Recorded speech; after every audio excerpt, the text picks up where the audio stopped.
Morning guys, morning from Digha. আর আজকে আমরা এতক্ষণ সকালে পড়ে পড়ে ঘুমাচ্ছিলাম, এখন সকাল 11টা বাজে। আর আজকে আমরা একটু সাইট সিনে যাব। তো কোথায় কোথায় যাব কোনো প্ল্যানিং নেই। তো আমরা চিন্তা ভাবনা করলাম সকালে একটু মোহনার দিকে যাব। যদিও ভোর ভোর গেলে মোহনায় অনেক রকমের মাছ দেখা যায়, আর মাছের বাজারটাও ভালো করে কভার করতে পারতাম, কিন্তু এখন আমরা অনেক বেলায় যাচ্ছি আর এখন প্রচুর রোদ বাইরে। একটা টোটো দেখা যায়।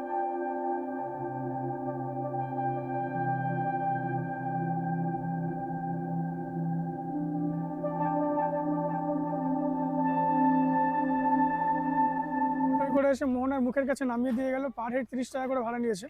আমাদের 4 জনের 120 টাকা নিয়েছে। সকালের ব্রেকফাস্ট মুড়ি ঘুগনি আর ডিম ভাজা। দুপুর 12:30 বাজে আর আমরা মোহনাতে একটু ব্রেকফাস্ট করলাম। ব্রেকফাস্ট নয়, লাঞ্চের মতনই হয়ে গেছে। আর এখান থেকে ঘুরে গিয়ে একটু সমুদ্রে স্নান করব, তারপরে আমরা আবার ঘুরতে বেরিয়ে যাব। তো মোহনাতে একবার কি কি মাছ আছে একবার দেখা যাক, চলুন।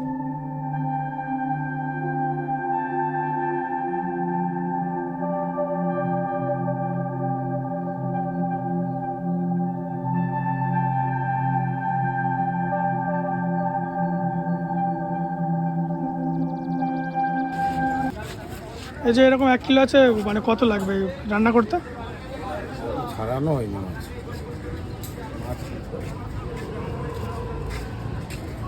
বলুন। 200 টাকা লাগবে বলেছি, 200 টাকাই বলেছি আমি। তেল মশলা সব কিছু আমার থাকবে, তার শুধু মাছটা দিবে। 200 টাকা লাগবে, তাই তো? হ্যাঁ ঠিক আছে, করে দেন। কি এটা কেজি আছে তো? 1 কেজি আছে। তো আমরা মোহনা মার্কেট থেকে 1 কিলো লবস্টার নিয়েছিলাম। তো ওটা রান্না করতে দিলাম, বললো 1 কিলোতে 200 টাকা পড়বে। তেল মশলা সব কিছু ওরা দিয়ে দেবে, দিয়ে রান্না করে দেবে। আর আমরা প্ল্যান করেছি যে ওখানে ভেজ মিল নিয়ে নেবো। ভেজ মিল মনে হয় 60 টাকা নেয়, আর সঙ্গে ওই লবস্টারটা কষা করে দেবে বলছিল। তো আজকের লাঞ্চটা ওটা দিয়েই হবে। আর এখন ঘড়িতে বাজে 1টা বাজে পুরো। তো আমরা এখন যাব, গিয়ে হোটেলে গিয়ে জাস্ট চেঞ্জ করব। চেঞ্জ করে আমরা সমুদ্রে চলে আসবো। সমুদ্রে স্নান করে এসে দেন গিয়েও আমরা লাঞ্চ করব। আর একটা কথা বলাই হয়নি, আমরা একটু স্নান করে আসি। আর আমরা মোহনে একটা সুন্দর ড্রোন শট নিয়েছিলাম, তো সেটা একবার দেখে নিই।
লাঞ্চে আমাদের লবস্টার চলে এসছে, আর সবজি মিল অলরেডি সবাই খাওয়া শুরু করে দিয়েছে। আনছে না তো, একটু লজ্জা করে বেশি খাচ্ছিস না? তো আমাদের লাঞ্চ কমপ্লিট হয়ে গেছে। লাঞ্চ 9টায়, প্রায় সন্ধ্যার সময় খেলাম, 4টের সময়। আর এখন আমরা একটু সমুদ্র পাড়ে এসেছি। তো ভাবছিলাম আমরা একটু উদয়পুরের দিকে যাব, কিন্তু উদয়পুরে এখন অলরেডি সন্ধ্যা হয়ে গেছে। সন্ধ্যার পরে ওখানে আর কিছু থাকে না, তো এখন গিয়ে কোনো লাভ হবে না। তো চলুন একটু সমুদ্র পাড়ে গিয়ে সমুদ্রই দেখা যাক।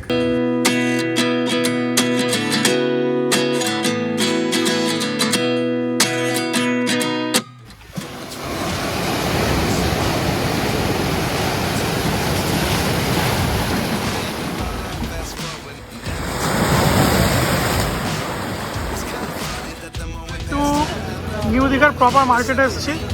আর সব চারিদিকে সুন্দর সুন্দর দোকান। বিচে এসে সন্ধ্যাবেলা আড্ডা মারার জন্য পারফেক্ট জায়গা।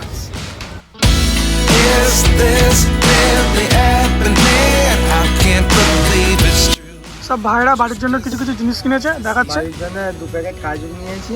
দেখাবি তো খুলে কাজুটা? কাজু নিয়েছি, 100 টাকা করে নিয়েছে এরকম কাজু। বাহ। তারপরে এবারে কাজুর কিছু একটা আইটেম আছে, জানি না কি, 60 টাকা নিয়েছে। এদিকে হচ্ছে তোমার সোনপাপড়ি আছে। কিসের সোনপাপড়ি? অজয়। মজার সোনপাপড়ি। মজার সোনপাপড়ি 60 টাকা নিয়েছে এটা। আর তোর ফেভারিটটা দেখা, কাজুর লাড্ডুটা দেখা। আর এই একটা কাজুর লাড্ডু, কেমন খেতে এটা? হ্যাঁ কেমন খেতে এটা? যদিও বা তোমরা এখানে আসো, এই কাজুর লাড্ডু জীবনে খাবো এসে যাবে। তো আমরা সেই লাস্ট খেতে বেরিয়েছিলাম দুপুরের লাঞ্চ, তারপরে খাওয়ার পরে এদিক ওদিক ঘুরছিলাম, সমুদ্র পাড়ে একটু আড্ডা মারলাম, মার্কেটে গেলাম, মার্কেটে গিয়ে ভাইরা কিছু কেনাকাটাও করেছে, আমি কিছু কিনিনি। তো তারপরে রুমে এসেছি আর ডিনারের জন্য নিচে এই হোটেলেই বলে দিয়েছি। ঘড়িতে এখন 8:41 আর আমরা আবার একটু বাইরের দিকে যাচ্ছি। তো রুমে বোর হয়ে যাচ্ছিলাম, তো ভাবলাম আরেকবার ঘুরে আসি। আর এবার আমরা গিয়ে একটু ভাবছি অক্টোপাস খাবো। আমরা একটু নিউ দীঘা থেকে হাঁটতে হাঁটতে ওল্ড দীঘার দিকে যাচ্ছি, তো অক্টোপাসটা ওখানেই খাওয়া হবে। কেউ কিছু বলবে? মজা করা হবে, সব আলাদাই হবে নাকি? হ্যাঁ ওয়াও অক্টোপাস খাওয়া হবে। Wow octopus. জীবনের প্রথম ওল্ড দীঘাতে পৌঁছে গিয়েছি।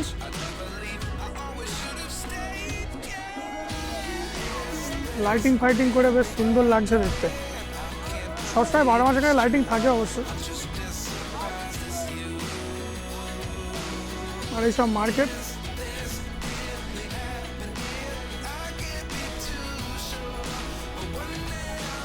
সব অক্টোপাস কুচি কুচি করে পকোড়া মতন করে দিয়েছে। দেখে তো আমার খাওয়ার খুব একটা ইচ্ছে হচ্ছে না।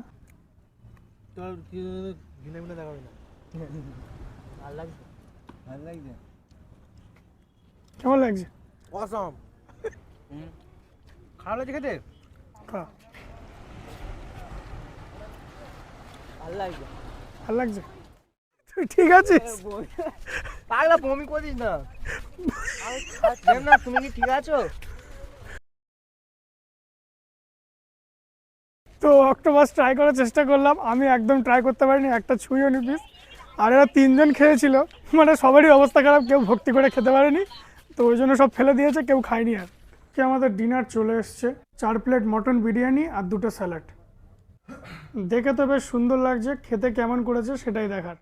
মর্নিং গাইস, এখন সকাল 9:35 বাজে আর আজকে আমাদের দীঘা থেকে বাড়ি ফেরার দিন। তো আমরা হোটেল থেকে চেক আউট করবো আর এখন মোটামুটি সবার প্যাকিং গোছগাছ চলছে। তো আমরা জাস্ট এবার হোটেল থেকে চেক আউট করবো, কিন্তু আমাদের বাস আছে অনেক দেরিতে, প্রায় দুপুর 2টোর সময়। তো দেখি এই টাইমটা কোথায় স্পেন্ড করি। হোটেল থেকে ব্রেকফাস্ট করেই আমরা বেরিয়ে পড়বো হোটেল থেকে। তারপরে দেখি যদি আশপাশটা ঘুরতে পারি ঘুরবো, নাহলে কোথাও ওয়েট করবো, দেন 2টো বাজলে বাসে উঠবো। আগের দিন রাতে আমি ভিডিওটা এন্ড করিনি, খাওয়া দাওয়ার পরে ঘুমিয়ে পড়েছিলাম, আর এই ভিডিওটা কন্টিনিউ হবে বাড়ি যাওয়া পর্যন্ত। তো সঙ্গে থাকুন আর দেখতে থাকুন। এখন দুপুর 12টা বাজে আর আমরা বসে বসে বোর হয়ে যাচ্ছিলাম, তো আবার একটু বিচে চলে এসেছি। 2টোর সময় আমাদের বাস, তো এখানে কিছুটা টাইম কাটাবো, তারপরে আমরা বাসে যাব।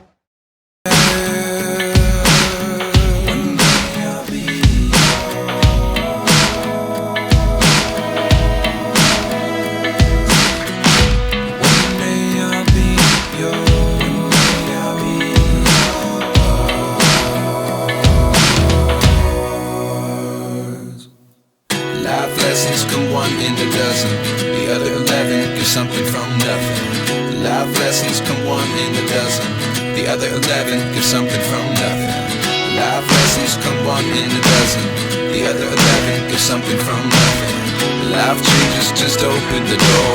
One thing's certain, I'll always be yours. Is this really happening? I can't believe it's true. I'm just as surprised as you.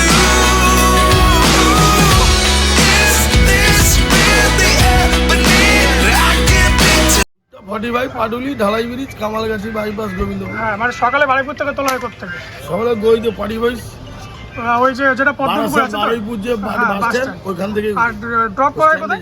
Drop করায় কোথায়? ড্রপ আসায়, হ্যাঁ আসায় আসায় Gobindapur petrol pump. Gobindapur petrol pump. কিন্তু বাসের সার্ভিস এই যে এঞ্জেল বাস যেটা আছে WV31 A6558, তো এখানে বুক করলে বারুইপুর থেকে একটাই বাস যায় দীঘার জন্য।